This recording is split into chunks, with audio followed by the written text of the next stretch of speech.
الله وبركاته نحمده ونستعينه ونستغفره ونؤمن به ونتوكل عليه ونعوذ بالله من شرور أنفسنا ومن سيئات أعمالنا من يهده الله فلا مضل له ومن يضلله فلا هادي له ونشهد أن لا إله إلا الله وحده لا شريك له ونشهد أن سيدنا ومولانا محمدا عبده ورسوله الذي أرسله بالحق بشيرا ونذيرا وداعيا إلى الله بإذنه وسراجا منيرا فقد قال الله تعالى في كلامه المجيد وبرهانه التوحيد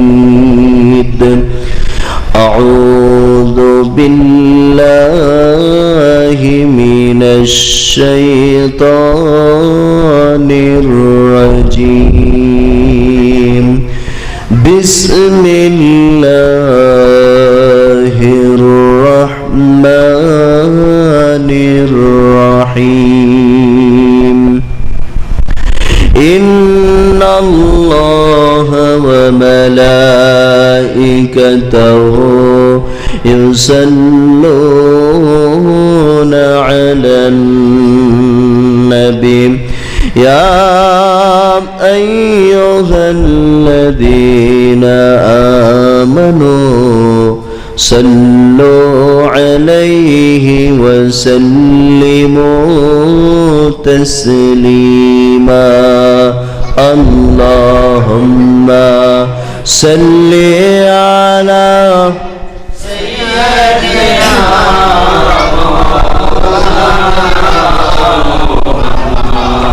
وعلى آله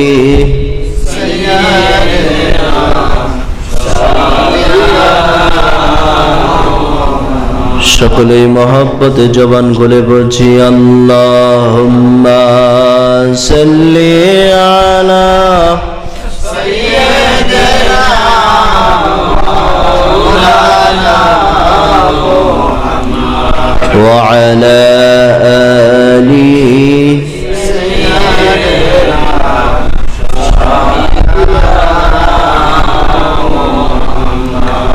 আলহামদুলিল্লাহ রাব্বিল আলামিন। সমস্ত প্রশংসা সেই মহান রব্বুল ইজ্জতুল জালালের দরবারে, যিনি আমাদেরকে আজকের এই মহৎ আয়োজন তাহরুল্লাহ মুজাদ্দিদিয়া দরবার শরীফে আমাদের প্রত্যেককে আসার বসার সুযোগ দান করেছেন। সে আল্লাহ পাকের দরবারে আমরা শুকরিয়া আদায় করে বলছি আলহামদুলিল্লাহ। এবার সেই দুরূদ সালাম যিনি হলেন মক্কাওয়ালা মদিনাওয়ালা কামলিওয়ালা সেই মহান মানবের প্রতি আমরা দুরূদ সালাম পাঠ করে বলছি সাল্লাল্লাহু আলাইহি ওয়াসাল্লাম। সম্মানিত হাজিরিন, ধারাবাহিকভাবে আলোচনা চলতেছিল মুমিনদের বৈশিষ্ট্য সম্পর্কে। কাদের বৈশিষ্ট্য? মুমিনদের বৈশিষ্ট্য সম্পর্কে কয়েকটি পয়েন্টের উপর কথা বলেছি। এরপরে ধারা হলো, এক নাম্বার ধারা বলেছি قد أفلح المؤمنون الذين هم في صلاتهم خاشعون, যারা খুশুর সাথে সালাত আদায় করবে। দ্বিতীয় নম্বরে বলেছি যারা অনর্থক কথাবার্তা পরিহার করবে, ওয়াল্লাযীনা হুম আনিল লাগwi মুরিদুন, অনর্থক কথাবার্তা কাজকর্ম পরিহার করবে। তিন নম্বরে ওয়াল্লাযীনা হুম লিয-যাকাতি ফাঈলুন, যথাযথভাবে যাকাত আদায় করবে। আর চতুর্থ নম্বরে বলেছি ওয়াল্লাযীনা হুম লিফুরুজিহিম হাফিজুন, যারা লজ্জাস্থানের হেফাজত করবে। ইল্লা আলা আজওয়াজিহিম আও মা মালাকাত আইমানুহুম ফাইন্নাহুম গায়রু মালুমিন। এই আয়াতের অর্থ হচ্ছে আল্লাহ তাআলা বলতেছেন তোমাদের স্ত্রী এবং দাসী প্রথা যেহেতু বন্ধ হয়ে গিয়েছে, সুতরাং এই আয়াত এটা হলো রহিত হয়ে গিয়েছে শুধু দাসীদের বিধানটা, কিন্তু স্ত্রীদের হক রয়েছে, সেটি ব্যতীত তোমরা কি করবে না, তোমরা স্ত্রীদের হক আদায় সেখানে কোনো কৃপণতা করা যাবে না। হাদিসের মধ্যে একটা এসেছে যে কেউ যদি কোনো স্ত্রী যদি স্বামীর সন্তুষ্টি যখন ডাকবে তখন যদি স্ত্রী সাড়া না দেয় তাহলে ওই স্ত্রীর প্রতি সারা রাত ফেরেশতারা লানত করে, সারা রাত ফেরেশতারা লানত করে। তখন প্রশ্ন করা হলো যে তাহলে যদি কোনো স্ত্রী ডাকে কিন্তু স্বামী যদি না আসে তাহলে কি হবে? এক্ষেত্রে হাদিস এসেছে, একটা হাদিসে পাওয়া যায়, সেটা হলো রাসূল করিম সাল্লাল্লাহু আলাইহি সাল্লাম বলেছেন সে পরিপূর্ণ মুমিন হতে পারবে না যদি অপর ভাই তার দ্বারা নিরাপদ না হয়, অপর ভাই নিরাপদ না হয়। তাহলে এই হাদিস অনুযায়ী স্ত্রীকেও খুশি রাখতে হবে, সেক্ষেত্রেও রাসূল করিম সাল্লাল্লাহু আলাইহি সাল্লাম সতর্কবার্তা দিয়েছেন। সুবহানাল্লাহ পড়েন।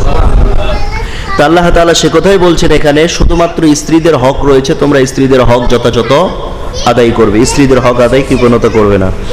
এরপর আল্লাহ তাআলা বলছেন ফামান ইবতাগা ওয়ারা যালিকা ফাউলাইকা হুমুল আদুন, যারা এদের ছাড়া অন্য কাউকে কামনা করে তারাই হলো সীমা লঙ্ঘনকারী, তারাই কি সীমা লঙ্ঘনকারী। আল্লাহ রাব্বুল আলামিন এখানে জানার বিষয়ে সতর্ক বার্তা দিয়ে দিলেন। আমি এক জায়গায়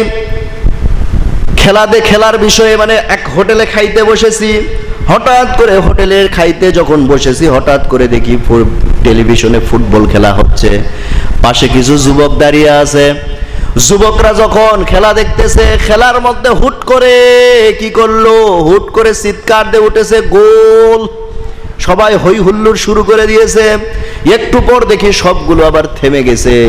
তখন জিজ্ঞেস করলাম কি হলো, গোল হয়নি। বলছে হুজুর অফসাইড হয়ে গেছে। কি হয়ে গেছে?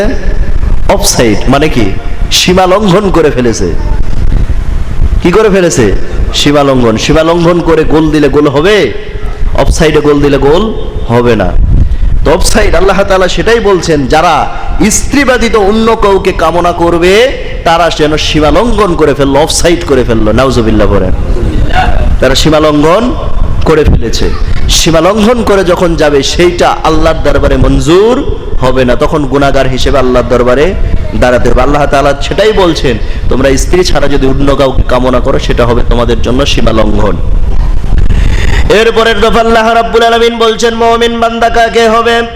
আল্লাহ রাব্বুল আলামিন বলেন ওয়াল্লাযীনা হুম লিআমানাতিহিম ওয়া আহদিহিম রাউন। আল্লাহ রাব্বুল আলামিন বলতেছেন, আর যারা তাদের আমানত এবং অঙ্গীকার পূর্ণ করে, তথা মুমিন বান্দাদের দায়িত্ব হলো আমানত এবং অঙ্গীকারটাকে ঠিক রাখা। সুবহানাল্লাহ বলেন। মুনাফিকের লক্ষণ হলো চারটা। কয়টা? চারটা। এক বর্ণনায় এসেছে তিনটা, আর এক বর্ণনায় এসেছে চারটা। চারটা যে বর্ণনা এসেছে সেখানে বলা হয়েছে মুনাফিকের লক্ষণ যে চারটা। এক নম্বরে মুনাফিক কথাই কথাই মিথ্যা কথা বলে। কি বলে? মিথ্যা কথা বলে। দুই নম্বরে আমানতের খেয়ানত করে। তিন নম্বরে ওয়াদা দিলে ওয়াদা ভঙ্গ করে। আর চার নম্বরে বলা হয়েছে কারোর সঙ্গে যদি বাক বেতনটাই জড়িয়ে যায় সে বাংলা ছেড়ে ইংলিশ ধরে, এরকম লোক সমাজে আছে না নাই? কথাই কথায় অশালীন কথাবার্তা বলার মতো লোক আছে না নাই? বাক বেতনটাই জড়িয়ে গেছে। ভাই শুদ্ধ ভাষায় যুক্তি তর্কতে তুমি বিতর্ক করো, আপত্তি নাই তো, যুক্তি দাও। তুমি অশ্লীল ভাষা বাক্য আলাপ করে তোমার লাভ আছে? তুমি যুক্তিতে তো তুমি হারিয়ে যাচ্ছ, সেই জায়গায় আবার তুমি অশ্লীল কথা বলে গুনাহ কামাচ্ছ। যুক্তি তারাই তো অশ্লীল কথা বলে যারা যুক্তিতে হেরে যায়, তারাই তো গালিগালাজ করে। যুক্তিতে যখন হেরে যাবে তখন গিয়ে কি করে? গালিগালাজ করে। তুমি তো যুক্তিতে হেরে গেছো, আবার দ্বিতীয়ত গুনাহ কামাচ্ছ। দুনিয়াতেও হারলা, পরকালেও হারবা। এই জন্য অশ্লীল কথা পরিহার করতে হবে। এই চারটা হলো মুনাফিকের লক্ষণ। আর আল্লাহ রাব্বুল আলামিন সে কথাই বলছেন, মুমিন বান্দা যারা হবে তারা আমানতের খেয়ানত করবে না। এবার অঙ্গীকার দিলে অঙ্গীকার ভঙ্গ করবে না।